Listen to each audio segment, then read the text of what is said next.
welcome back to the AM Theory. It's your boy J Mac. That's your boy Scott. And it's a lot right now. A lot of the talk of the town is BTS and Arirang, their new album that's coming out, but also the history and the lore behind Arirang. So today we have a video from one of our No Breaks Patreon members, Jamie. This is Arirang explained by DKD TV, which we've seen one of his videos before.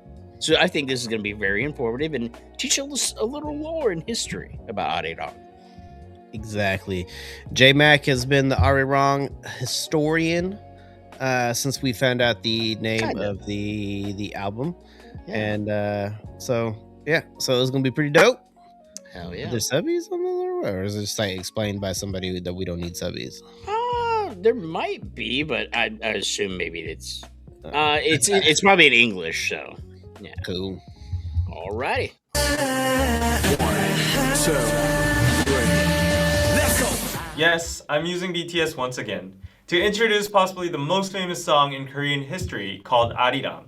Arirang is a Korean traditional folk song which is known to have more than 3,600 variations and versions made by the Korean public from different regions. And it seems like BTS has attempted to make their own version of Arirang too.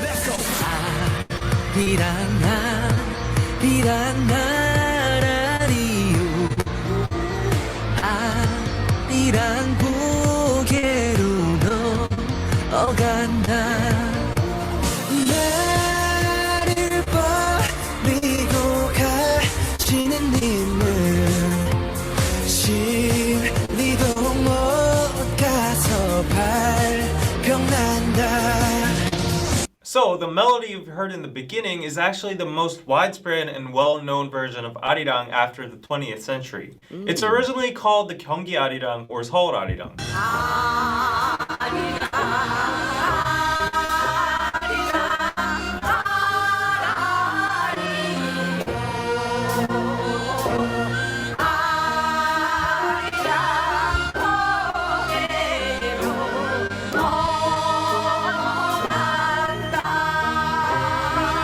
There's no exact definition to what the word Arirang means, but experts say it's a term generated by the Korean public descending throughout generations, which convey the meaning of love, breakup, self-realization, sorrow of being a wife, and struggle against foreign invasions. Thus, it can be seen as the compilation of all Korean emotions in one word. Going over a hill means that one is going through a hard time in life, from things such as breakups to even war, poverty, or hunger.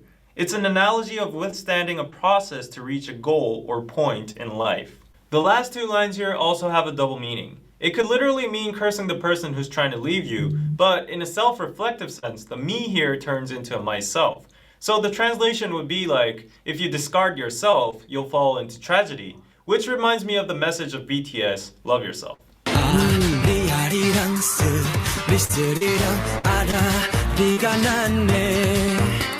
What you just heard Jungkook singing is called the Chindo Arirang, and we call the following versions the three main Arirangs. First, there's Jeongseon Arirang from Gangwon Province. Second, Chindo Arirang from Honam Region. And third, Miryang Arirang from Southern Gyeongsang Province. As I mentioned before, we don't exactly know what the lyrics here mean because the words ari-ari or suri-suri, which do have a painful feel to it for me personally, nevertheless are not enlisted in the dictionary. But interestingly for Chindo Arirang, it is known that the meaning or theme of the song can totally change by the singer or the environment. When a housewife sings it alone at home, it becomes a sad song about her own situation as a woman trapped in this confusionist expectations or criticism about her reckless husband.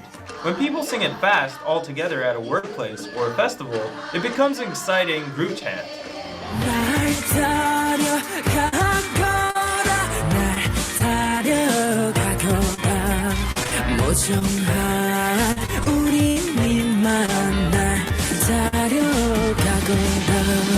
These lyrics are also from Chindo Arirang, and they're basically saying, take me with you, cold-hearted love, please take me with you. So the speaker is straightforwardly pleading to his or her lover. But the funny part about this part is that originally the version is from Honam region, so it uses dialects, 사투리. 서강원부터 경상도, 충청도부터 전라도, 우리가 왕따고 전환할게, 우리 목적으로 허벌나게. So 데려가거라 is transformed into 다려가거라. 널 나르가무라 날 좀 보소 날 좀 보소 날 좀 보소 동지 섰다 꽃 본 듯이 날 좀 보소. And finally, we hear another famous version, the Miryang Arirang, in this verse.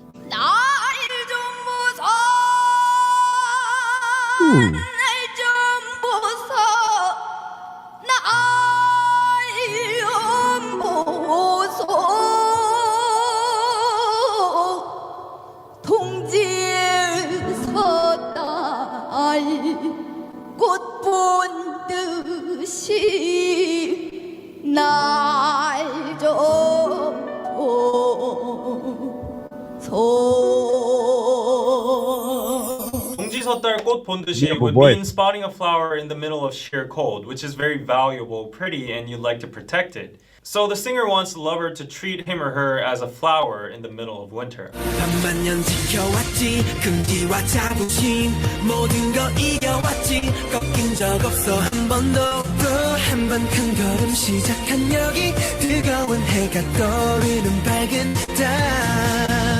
This part would be the part that makes this song uniquely the Bangtan Arirang version, because BTS wrote the lyrics, saying that they've always been proud of themselves, their country Korea as their roots, and they've always preserved that fact and never gave up on it. According to the lyrics, they started a big step on this bright land where the hot sun rises, and it has indeed become a massive step.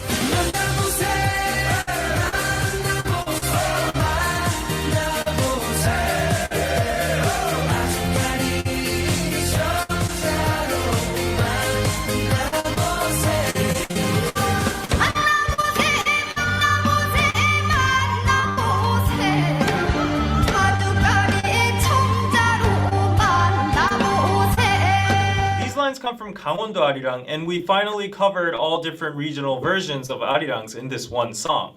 The singer is pretty straightforward, saying that he or she wants to meet up with a person at a certain meeting point. So I guess BTS wanted to connect with their fans all over the world at some point in the future.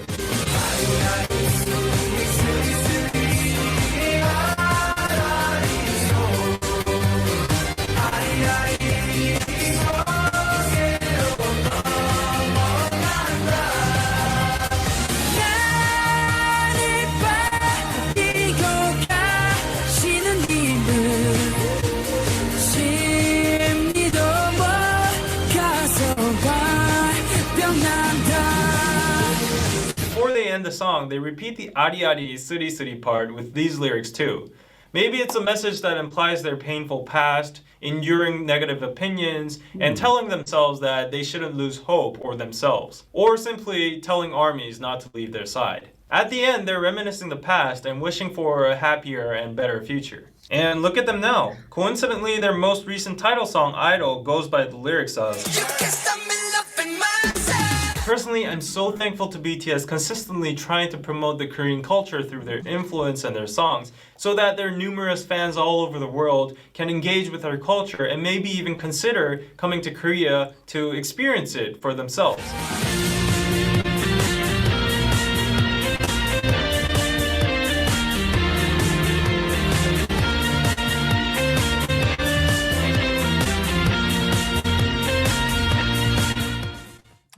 Hell yeah. Again, like, I know that was kind of a very key thing, and I mentioned this when we first found out that the album is going to be called Arirang. That is so awesome I mean, we've seen the ticket sales. We talked about them earlier and how sad I am right now. But the hope is still there. Always there. But, like, that line, and Jamie mentioned that in the comments there, but connect with fans sometime in the future. Like, the fact that they are so intent on propping up the Korean culture and their culture is so, like, what's the word I'm trying to look for? Like, admirable.